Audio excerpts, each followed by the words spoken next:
Tourbase hits the franchisor hot seat. Coming up next.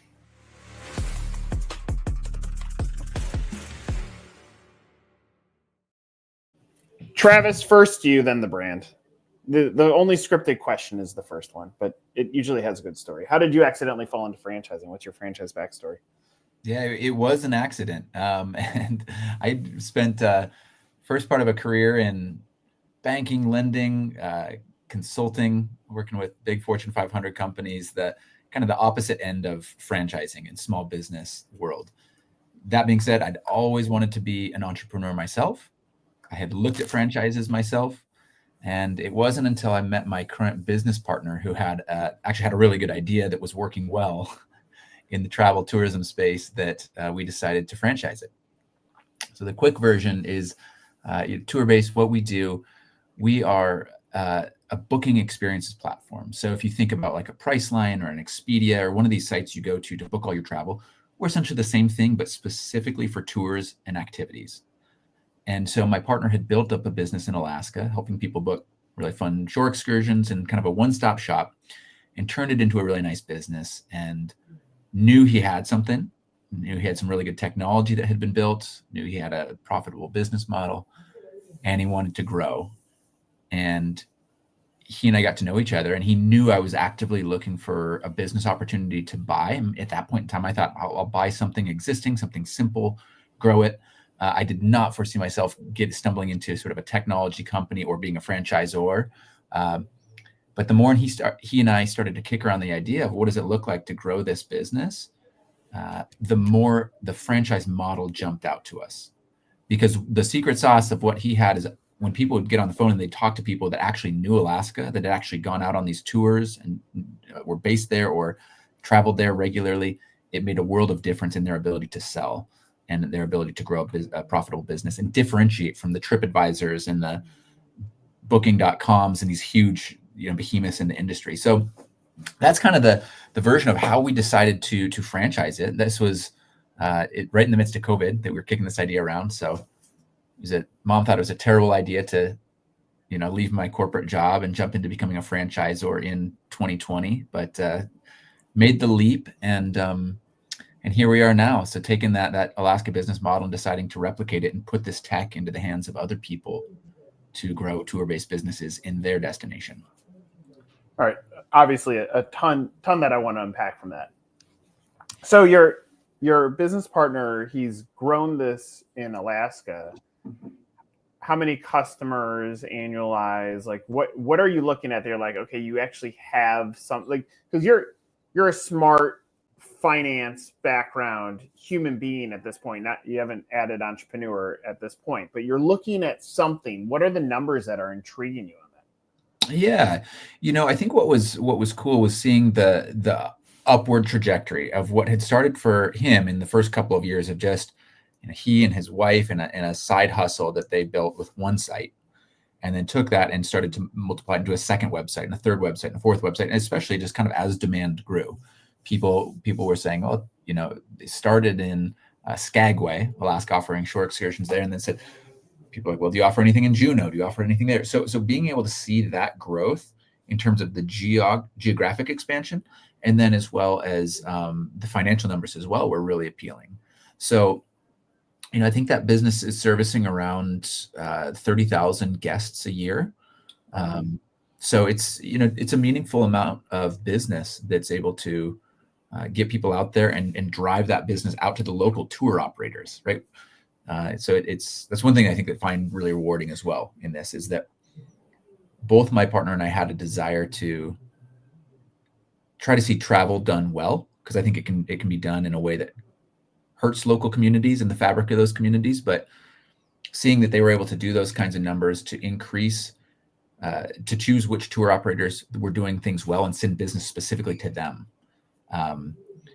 whether that be their environmental sort of point of view and how they wanted to try to minimize impact there, or just the way that they treated customers, sort of their own philosophy. So those are a couple of the main draws and things that made it really appealing for me to jump in rather than just going with an existing business that would have been a lot safer option. And at that point, is he doing tours himself, or is he brokering this to other tour groups?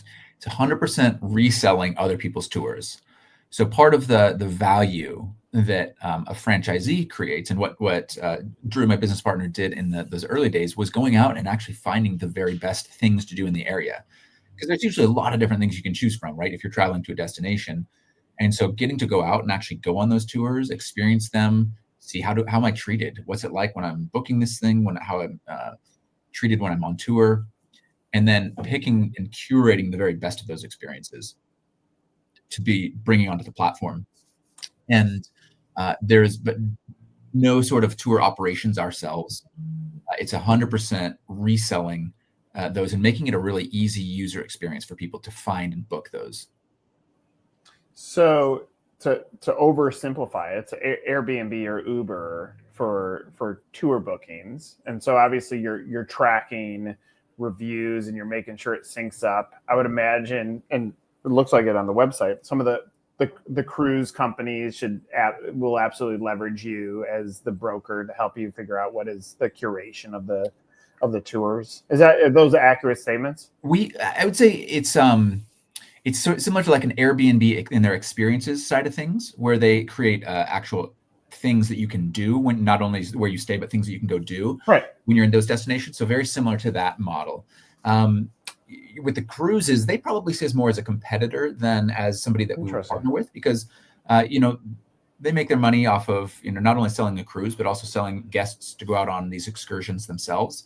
But more and more, there's people who are pretty savvy travelers and are able to book those experiences themselves and say, okay, I don't necessarily need to go with your option cruise line. And there are usually two different reasons they would do that. Like, one, they're looking for a less expensive option. Sometimes those cruise markups, they put a pretty hefty markup on there. And then two is just a more unique and small tour experience, right? They don't necessarily want to be getting on a bus with 40 other people and kind of be just herded along as part of a really high volume thing that typically those cruise experiences, when you book through the cruise lines, will be that. So people would typically book outside of the cruise lines and find a company like us to just allow them to be able to find a trustworthy experience and that's been vetted by someone who's actually there, who's actually kind of this unbiased third party, and then book through us. And I think one of the things you mentioned too is just like we do is we tie into it. The technology systems tie into the local tour operators, so that when people book on our site, that information is immediately passed sort of behind the scenes, automated. We don't have to call them and say, oh, yeah, do you have availability, next Tuesday for a group of 7? It's just, we pull their live inventory, what's available. So what you see on the site is actually truly there and live. Mm-hmm. And then a lot of that tech does the work that maybe used to have been done by a travel agent is now all automated and able to do with technology. Love it. I'm going to switch into the brand.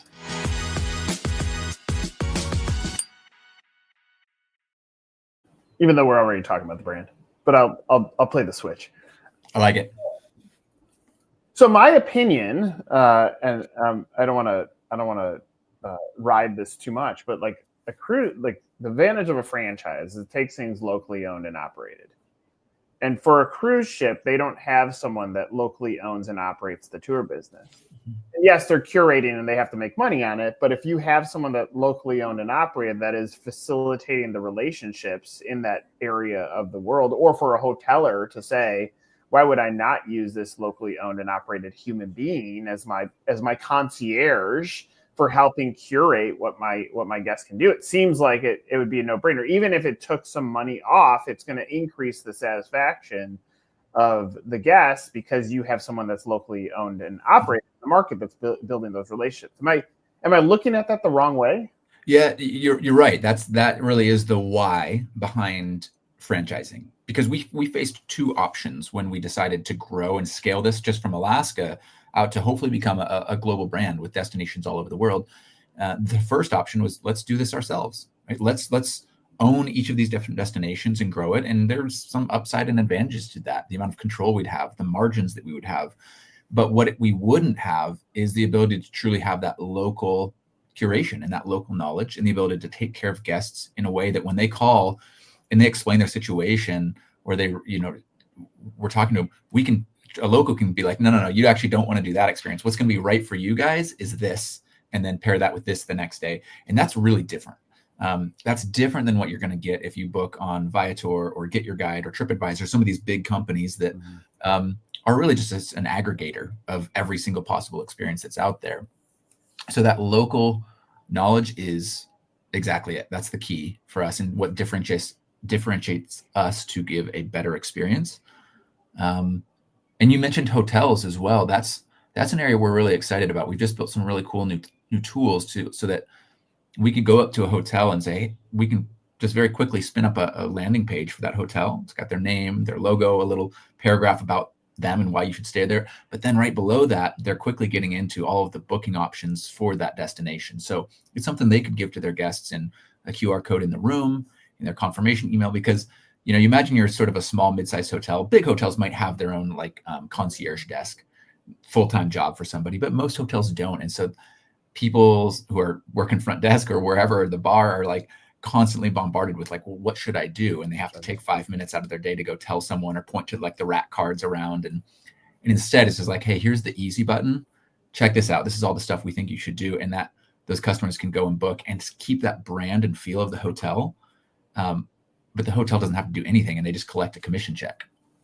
I think that's huge opportunity. So for you make the decision to go franchising, which I like. The counter is when you nail technology, do you really need that? But what technology doesn't do is doesn't plant someone in that market. So this franchise owner, what does their day-to-day look like? Yeah, I like to simplify it into 3 different buckets of work for a franchise owner.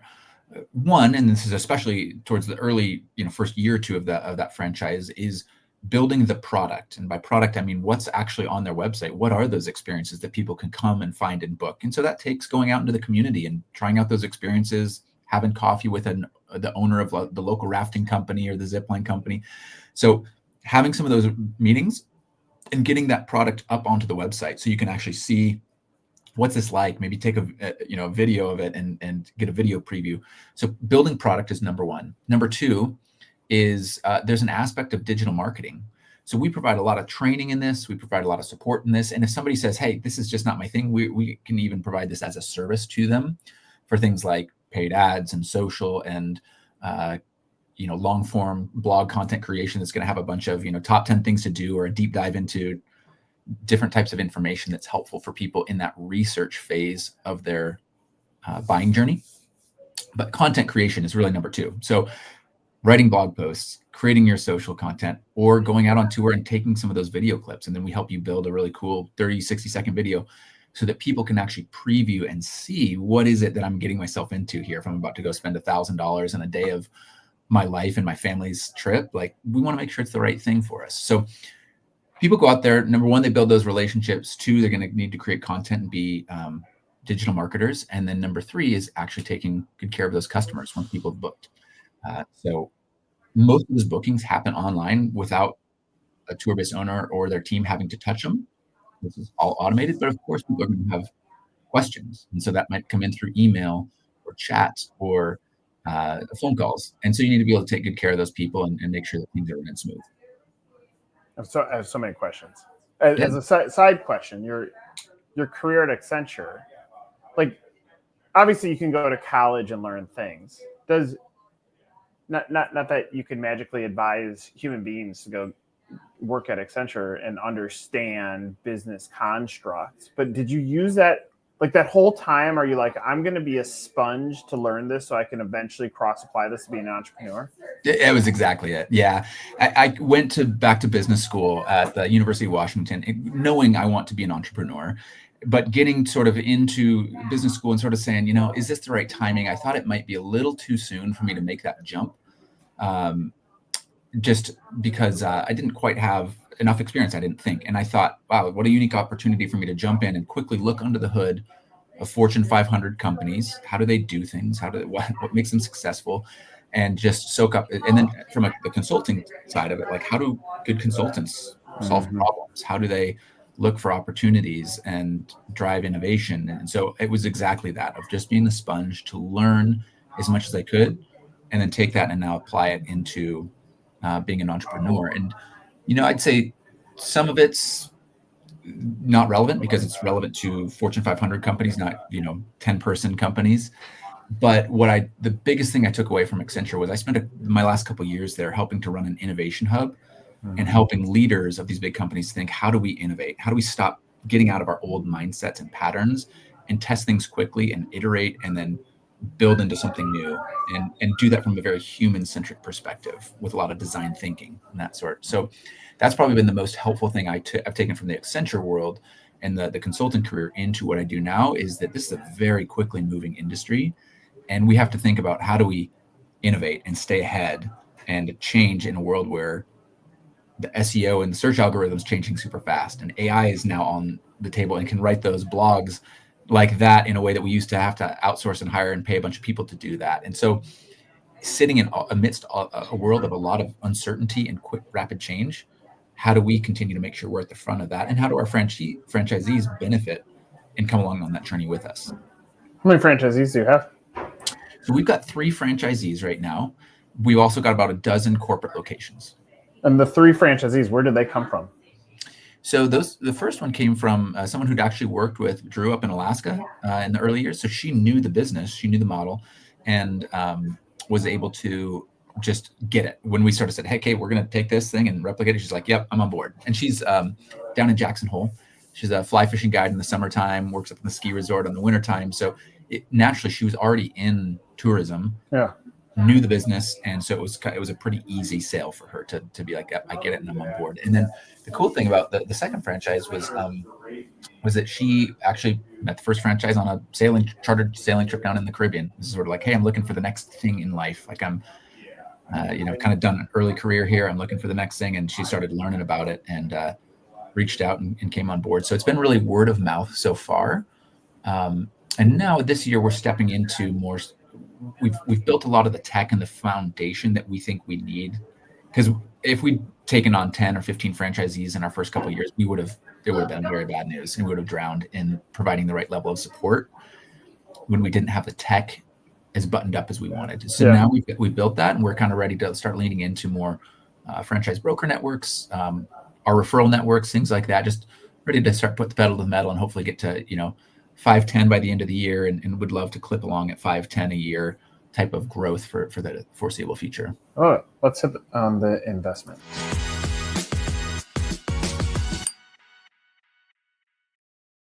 What's the cost to get in? How much can I make? What's in item 19, item 5 and 7? Yeah, so the entry cost is just under $70,000. So 2 big expenses are parts of that. Franchise fee is $35,000.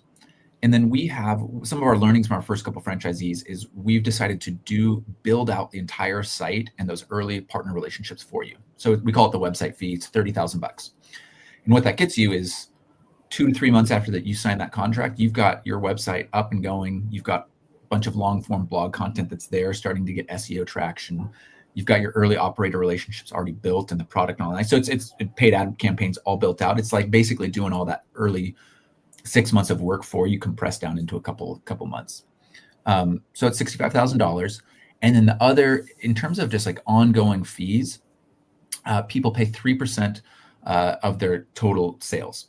And we typically just bake that into the checkout fee. So if someone's, got a $500 tour, that 3% just goes in and customer pays it. And so really the franchisee doesn't feel any sort of ongoing royalty that they have to pay to us. So it's, the one thing I'd say is just think about marketing dollars. That's where in your early days, you're not going to have a lot of organic traffic. So you need to buy that traffic through paid advertising. So people need to budget $10,000, $15,000 in that first year, or if they want to grow faster, $20,000, $30,000 to invest in those advertising campaigns. And the good news is that's not just like money out the door. You're investing at a rate that hopefully is generating, 5x, 10x, 15x on those sales or on those investments, excuse me. And then in terms of what can you make, I think that what we've got, I'd say in the item 19, we do share some of the numbers from Alaska and what's going on up there. And that's, business that's been around for 10 years. So it's a little bit of, this is a mature business, and totally. To do an 8-figure business, you're not going to be there in year 1, 2, or 3. but it's got the potential to turn into something where you're making, many hundreds of thousands of dollars. And so, but the thing is there's a little bit of risk there, right? This is a business that, as I mentioned, it's quickly changing.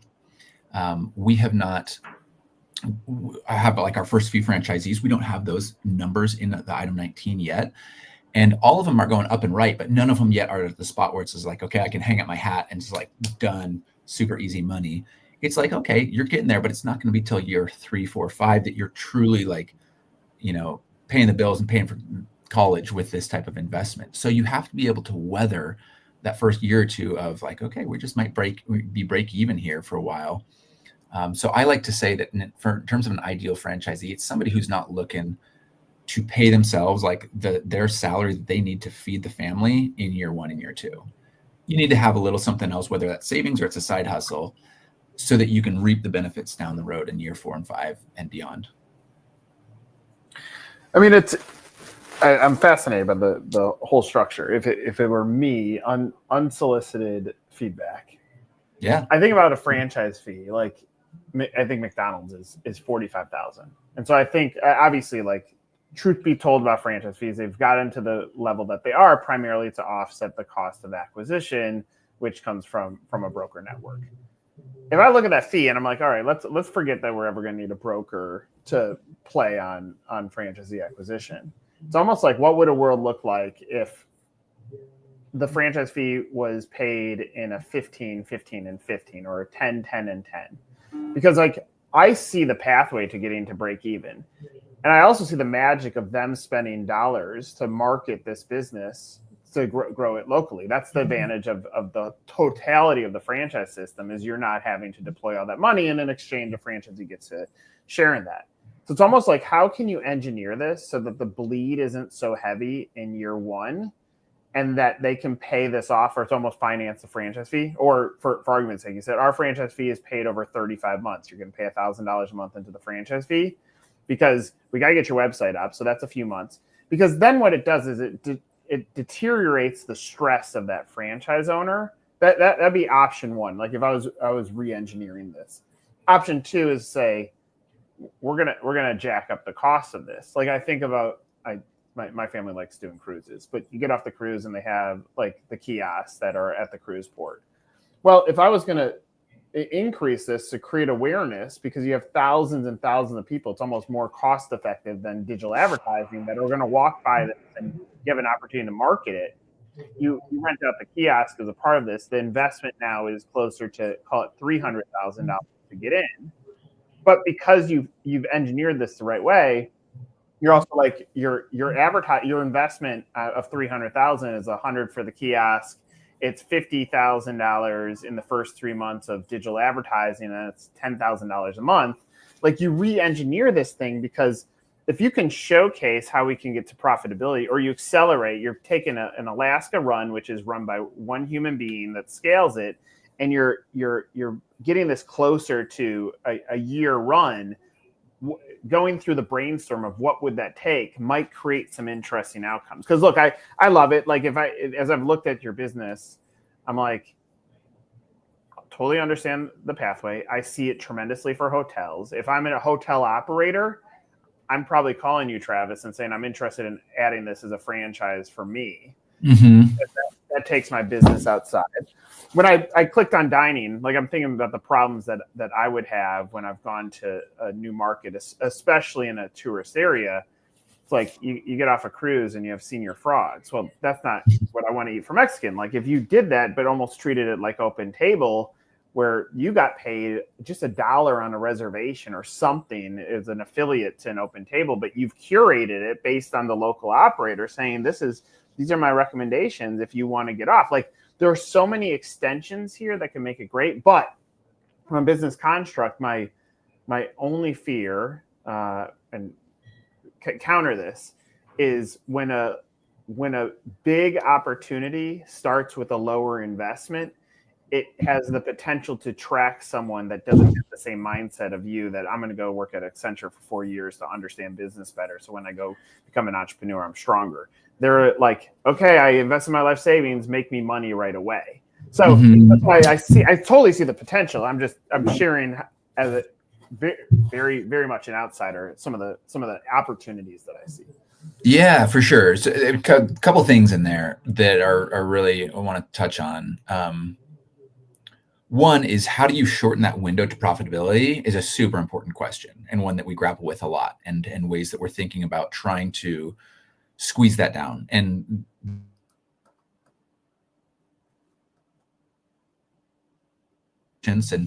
creating the platforms for them to be able to start sending us business is one of those things. Like before, we were just so reliant on organic traffic and paid advertising to be the thing that builds you up.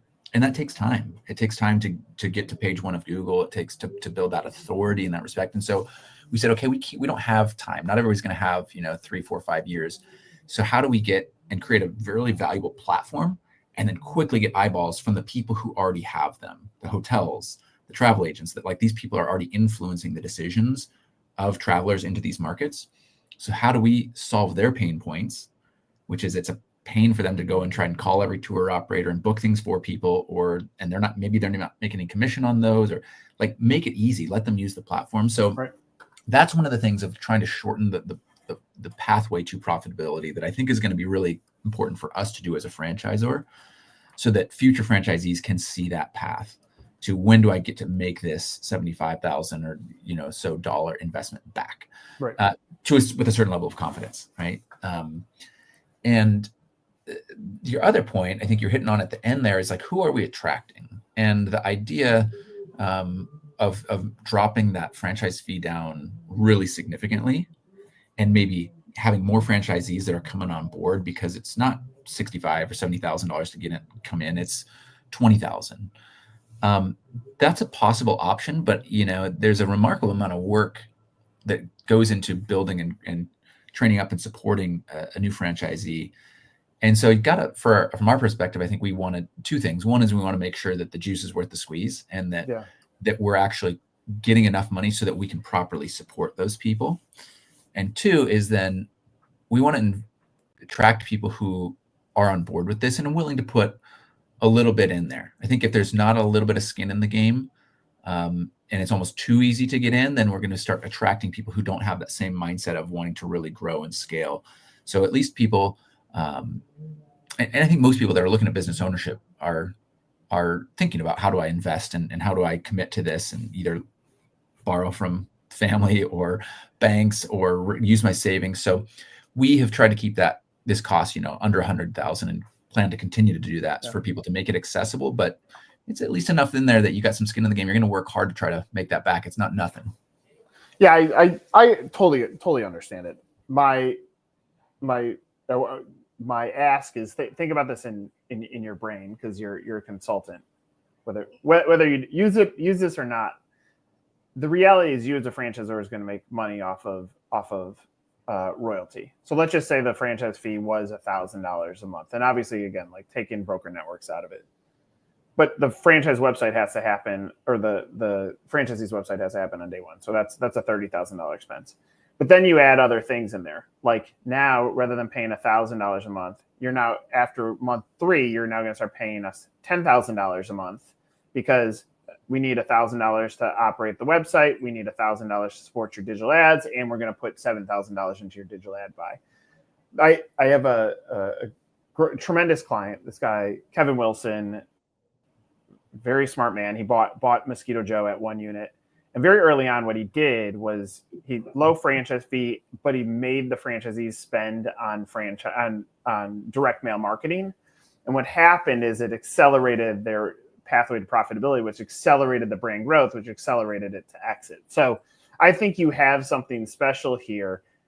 My statement is, don't get lost in what traditional franchising is. I think there's a pathway here that you can get to the numbers that you want to by thinking a little bit more creatively, which might allow you to get in the door with some sophisticated operators that can latch this onto their business, which will drive faster royalty for you too. So anyway, I love it. Obviously, we've talked for 30 minutes already. I'm appreciative of your story. I love what you're doing. I see the business opportunity, and obviously you're a smart human being. You know what you're doing with it. So I appreciate the encouragement, though, because it's easy to get into the weeds, and like you said, to think about things in traditional ways of thinking about things. Yeah. And so to get outside of that and think about how could we maybe reallocate the risk, the timing of those payments that people have to make, not all up front, but it comes in forms that are a little more gradual later. And even more important, I think, than just timing of those payments is what are you doing with it? Like, your example of Mosquito Joe, it's like, hey, if we don't require people to spend money on direct mail advertising, they're probably not going to do it. But when that requirement comes in, That's right, and it has a huge ROI, well, sweet, that's pretty awesome for Mosquito Joe. right. Yeah, remember the gentleman's name that you shared, but so yeah, thinking about how can we get our franchisees to invest in ways that have a outsized return back to them and back to us as the company, right? So appreciate that. Well, I love it. Travis, thanks for doing this. For Travis, I'm Nick. This was another Franchisor Hot Seat.